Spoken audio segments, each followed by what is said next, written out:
Here at Searchlight Bereans, our mission is simple: to fulfill the Messiah's command in Matthew 28. Therefore, go and instruct all the nations, immersing them in my name, teaching them to guard all that I have commanded you. Before we get into today's message, we want to make sure that we start off on the right foot to avoid any confusion. Many of the passages that you'll see and hear today may look familiar and at the same time unfamiliar. Here at Searchlight Bereans, we read from the Hallelujah Scriptures and the Sefer. It is important to use our Father's esteemed name as He calls us to do. You'll also see other words that you're familiar with restored to the Paleo-Hebrew original words. We will leave links to these resources in the description box should you wish to use them going forward. If you prefer to keep using the King James Version or whatever version you have, feel free to. We welcome all that want to seek our Father Yahuah and His Son Yahusha. In Matthew 7:13-14, our Messiah Yahusha says, "Enter by the narrow gate, because the gate is wide and the way is broad that leads to destruction, and there are many who enter in through it. Because the gate is narrow and the way is hard pressed, which leads to high, and there are few that find it." Later in Matthew 7:21-23, Yahusha also tells his disciples that in the last days, not everyone who says to me, "Adonai, Adonai," shall enter into the reign of the Shamayim, but he who is doing the desire of my Father in the Shamayim. Many shall say to me in that day, "Adonai, Adonai, have we not Nabu in your name, and cast out demons in your name, and done many mighty works in your name?"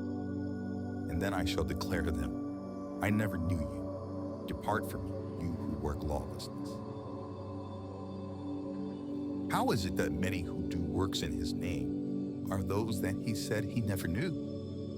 How do we find the narrow gate? How can we avoid hearing those dreaded words when the wrath of Yahuah eventually comes? That is what we'll be discussing today. Many people claim to have faith and believe in the God of the Bible, but do not truly know who it is that they serve or how to serve Him. They don't know His name and don't know His ways. Think about your own life and the people around you. You may have a favorite barista at your local coffee shop that knows you by name, or you may say hello to the same person every day at the bus stop. But do you know that person? Do they know you? This is the type of relationship that many people have with our Father. They pray at night or before a meal and say to themselves, "He knows my heart." But does your heart know our Father's desires? Are you doing our Father's will or your own will? Since the fall in the Garden of Eden, man has chosen to do their own will instead of Yahuah's will. Our Father warned of punishment if people did not obey His will, yet they chose to do what they wanted to do and not follow Yahuah's ways.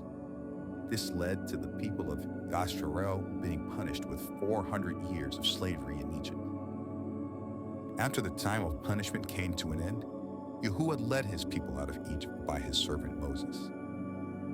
Once He delivered Yisrael over the Red Sea, Yahuah gave Moses the commandments and the law, also known as the Torah, so that all of His people would know and understand how to serve Him and how to live in righteousness. He also told them of the blessings of obedience and the consequences of disobedience. Deuteronomy 28:1-2 says, "And it shall be, if you diligently obey the voice of Yahuah your Elohim, to guard to do all His commands, which I command you today, that Yahuah your Elohim shall make you high above all nations of the earth, and all these blessings shall come upon you and overtake you, if you obey the voice of Yahuah your Elohim." Deuteronomy chapter 28 verses 14 and 15 say, "And it shall be, if you do not obey the voice of Yahuah your Elohim, to guard to do all His commands and His laws, which I command you today, that all these curses shall come upon you and overtake you." All the blessings and curses can be found in Deuteronomy chapter 28 in its entirety. I recommend that you search the Scriptures for yourselves to familiarize yourselves with them. Because Yahuah's people forsake his commands, many of the displeasures we experience today are a direct result of the curses that were promised. This is why it's important to read the Word so that we can truly know Yahuah and his laws. So some of you may be asking, what does this have to do with Messiah? I'm getting there. In John chapter 1, verse 10, it says, "He was in the world, and the world was made through him, yet the world has not known him." And verse 14 says, "And the Word became flesh and dwelt among us, and we have seen his glory, glory as the only Son from the Father, full of grace and truth." Why is this important? Because if the Word became flesh and he was with Elohim in the beginning, we can only know Messiah today if we read the Word. If we don't read the Word, how can we claim to know him? How can we claim that Messiah reigns over our lives if we don't have an intimate relationship with him or the Father? How can we say we're saved and that we follow his ways if we don't understand how he lived, which was following the Torah? How can we fully understand the New Testament when many of Messiah's messages referred to the law and the prophets of the Old Testament? There are many people today, including church leaders, that tell folks seeking to know the truth to start in the New Testament. This direction is very popular because the New Testament starts with the gospel. Remember that the ways of the world, or what is popular, is the broad gate, and we were instructed by Messiah to enter by the narrow gate. There is no book, magazine, movie, or video that you start from the middle if you want to get a true understanding. I recommend that you start at the beginning from Genesis. Yahushua was speaking to the Pharisees in John chapter 5, verse 39, when he said, "You search the scriptures because you think you possess everlasting high in them, and these are the ones that bear witness of me." See, the New Testament didn't exist at that time because it was written after Messiah's death and resurrection. He was referring to Moses' writings and the prophets that prophesied of his coming. As we close our discussion, the last item to cover is, how do we avoid hearing, "Depart from me, you workers of lawlessness"? The definition of lawlessness, according to the Oxford Dictionary, is a state of disorder due to a disregard of the law. I recently read an article, which I'll leave in the description box, that states that the average U.S. state has over 135,000 regulations, and California leads the way with 395,608 as of 2020. Numbers like this make it seem like it's impossible to not break the law, but 2 out of every 3 Americans don't have a criminal record, and no one complains that there are too many laws in America. When it comes to the 613 laws and commandments, most people think that they're too restrictive, too complicated, or no longer relevant because they misapplied Paul's teachings in Romans 6:14, where it says, "For sin shall not rule over you, for we are not under the law, but under grace." If you read that verse, the next one, very closely, it says, "What then? Shall we sin because we are not under law, but under grace? Let it not be." If we take 1 or 2 verses in isolation, we can misinterpret the scriptures. So we must be like the Bereans and search further. Read all of chapter 6. In the very next chapter, Romans 7:25, Paul says, "Thanks to Yahuah, through Yahushua HaMashiach our Adon. So then, with the mind I myself truly serve the Torah of Yahuah, but with the flesh, the law of sin." Why is that important? 1, it shows that the law that we aren't under is the law of sin. Because when we serve Yahuah, we worship him in spirit and in truth, as we were instructed to do in John 4:24. The 613 laws and commands of the Torah don't apply to everybody.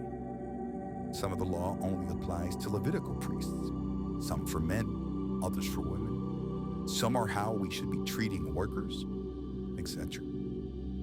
The Hallelujah scriptures actually do a really good job of breaking down the law in a pie graph, detailing every single law and their books. The link is in the description box. For those who think that the law is no longer, that is absolutely not true. Messiah says so in Matthew 5:17-20, where he says, "Do not think that I came to destroy the Torah or the prophets. I did not come to destroy, but complete. For truly I say to you, till the heavens and the earth pass away, one yod or one tittle shall by no means pass from the Torah till all be done. Whoever then breaks one of the least of these commands and teaches men so shall be called least in the reign of the Shamaim. But whoever teaches them, he shall be called great in the reign of the Shamaim." See, the law doesn't go away until all is fulfilled, and we are reminded in both the Old and New Testaments that we need to follow the commandments. If you want to make sure that you know Messiah and that he knows you, take a look at John chapter 14, verses 9-17, where Yahuah said to one of his disciples, "Have I been with you so long, and you have not known me, Philippos? He who has seen me has seen the Father. And how do you say, 'Show us the Father'? Do you not believe that I am in the Father, and the Father is in me? The words that I speak to you, I do not speak for myself, but the Father who stays in me does his works. Believe me that I am in the Father, and the Father in me. Otherwise, believe me because of the works themselves. Truly, truly, I say to you, he who believes in me, the works that I do, he shall do also, and greater than these he shall do, because I go to my Father. And whatever you ask in my name, that I shall do, in order that the Father might be esteemed in the Ben. If you ask whatever in my name, I shall do it. If you love me, you shall guard my commands. And I shall ask the Father, and he shall give you another helper to stay with you forever, the Ruach of truth, whom the world is unable to receive because it does not see him or know him. But you know him, for he stays with you and shall be in you." So we went through a lot today. Our main focus is, how do we find the narrow gate? And the narrow gate is through Yahuah, who is the gate to Yahuah our Father. And Yahuah is the Word made flesh. And now that his flesh is no longer on this earth, we still have the Word. We still have relationship with Yahuah and Yahuah through reading the Word. So please do so today. And if you have any questions or comments, please leave them in the comment section. So as you go about your journey to know more about our Father Yahuah, do as the Bereans did and study the scriptures for yourself. This channel is only a resource to help you with your journey, not a replacement for reading the scriptures. Test what you hear against what is in his word and use discernment. Follow that which is in his word and do not follow the traditions of man. Remember, Yahuah is not the author of confusion, and there are many witnesses in both the Old and New Testament that will confirm his will. Meditate on the scriptures so that his word is written on your heart. And if you found what you heard today of any value, please like, share, and subscribe. Have a blessed rest of your day.